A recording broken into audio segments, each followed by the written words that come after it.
Brought to you by the Give Something Back Foundation. We're pleased to be joined by Levi Holmes, president of the Newark Bronze Shields, and also Zellie Imani, who is the lead organizer at Black Lives Matter. I want to thank both of you for joining us. Folks, we just finished a very compelling and honest conversation here in Newark called Building Trust, Race, Police, and the Community at the North Ward Center.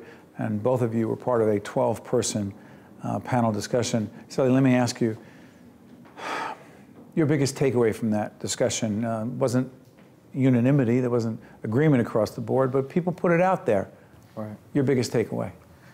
My biggest takeaway, I think, was a lot of disappointment. Disappointment that we had some of the largest officials in policing today who cannot really outwardly condemn some of the police violence that has occurred in our country. So I want to put things in perspective. You will see my colleague Michael Hill from NJTV co-hosted, co-anchored this conversation. Now you will see the special that we put on the air, and you'll judge for yourself. But I want to put this in perspective. We actually talked about the Eric Garner case in Staten Island, where he was literally choked out on the streets of Staten Island. He was selling loose cigarettes. He was saying multiple times, "I cannot breathe. I can't breathe." He was choked out, and your interpretation was that some of the law enforcement professionals were saying it wasn't clear cut that what happened was unjustified. That's your interpretation. What was yours? Well, I know for a fact that there are plenty of law enforcement professionals who disagree with the verdict of the jury, who feel as though Eric Garner was senselessly killed, and we feel that way as well in the Newark Bronze Shields. But to Zellie's point, and this is what is so interesting about this, that what I kept pressing, and Michael Hill, my colleague, kept pressing is, what can we agree on? Like, are there certain things we could look at and say, we agree that this is horrific, unjustified, and is murder? And then when some say, well, it's more complicated, you say? Well, I understand the police officers' ambivalence in terms of describing what happened, but at the end of the day, it was wrong. As from a police perspective, you always analyze what happened in terms of the proper technique. Could the officer hear what Mr. Garner was saying? Like, there's always these different questions that come about. But in that situation, it was wrong, and there's no two ways about it. You know, Zellie, you've also said, and you've been awfully outspoken, you have said, and by the way, the Bronze Shields are African-American law enforcement professionals. Correct. You have said that the idea of hiring African-American police officers or having black police officers doesn't necessarily make the situation between the police and the minority community any better. Am I misinterpreting your point of view? No, you're not misinterpreting. How a lot of us feel is that greater representation doesn't necessarily equate to safety for those communities.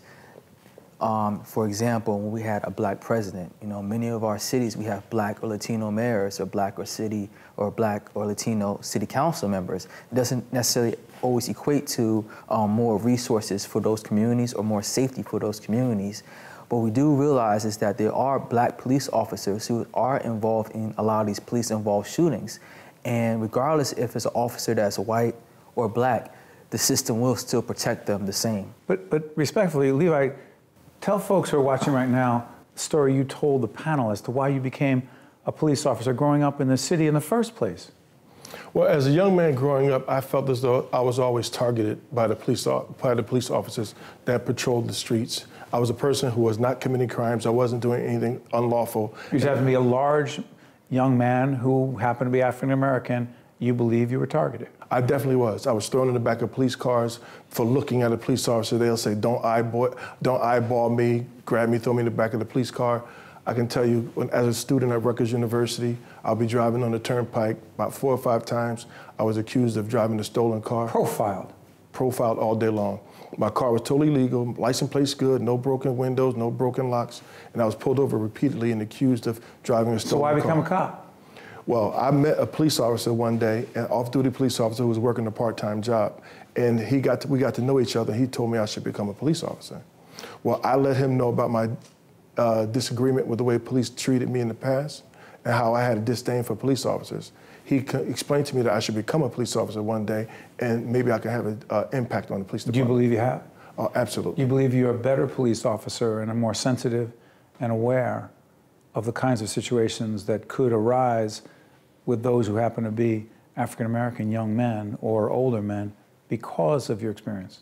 Absolutely. I know full well there are countless times when I was confronted with violent situations and violent confrontations because I spent a large part of my career in robbery homicide dealing with the most violent offenders of the law.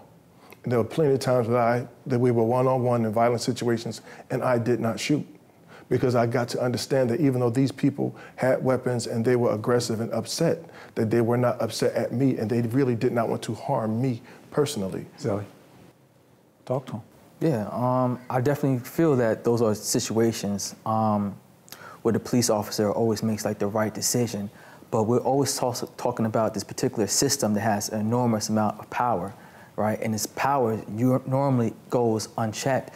So even though this one particular police officer, he uses his judgment wisely, we're still talking about a system that privileges certain people to have this power that basically is over someone else's life. And this is a system that we really want to start focusing on because even though there's hundreds of maybe officers who may make the wise decision, you know, every day, at the end of the day in 2015, 991 people were shot and killed by police officers. And we need to really analyze the system because people are getting killed even if people are using their judgment wisely in some cases. But can't we judge Levi and people like Levi who want to do the right thing, who do the right thing by themselves as individuals? If we group people together, is it harder to make progress? I still think because people do that with Black Lives Matter, right. and they're often very wrong. You know, try to characterize your movement a certain way, and they're often very wrong. Right. Well, I think about systems and institutions and how the police institution has policies that really protect the police. We have union contract, AG guidelines that also always protect the police officers. In spite of an individual who wants to do right. In spite of an individual who wants to do right. And sometimes these systems, these cultures that's in the police institution kind of negates the things that maybe he wants to do. Maybe he wants to be a whistleblower. Other people want to be a whistleblower. Maybe some people do want to file complaints or tell their superior about this one particular individual. You know? Yeah. Well, what I say is, in my experiences, I've been a police officer for 23 years. I'm a sergeant in the police department right now. And what I say is that what we do, what you have to do is you have to have the right people to govern any people, be it a politician or a police officer. And as long as that governor has an understanding and a relationship with the people that he's governing or she's governing, then you can adequately, properly administer law and do whatever you have to do in that system. Before I let you go, we have this discussion, building trust. 12 people, different perspectives. You were disappointed. I don't know if you were, but I'm going to ask you this. To what degree moving forward are you hopeful, optimistic that we can build trust in a more constructive way between police and the minority community? I think that with these recent non-convictions of police officers, people are still starting to analyze the police departments, the court systems, and really not finding them as legitimate institutions for getting justice. And we need to really start to rethink what justice looks like for our communities. And sometimes that may not necessarily be police or courts of how we imagine them today. Are you optimistic? I'm optimistic about the future will hold for us. I'm very optimistic. I'm optimistic. I'm very positive.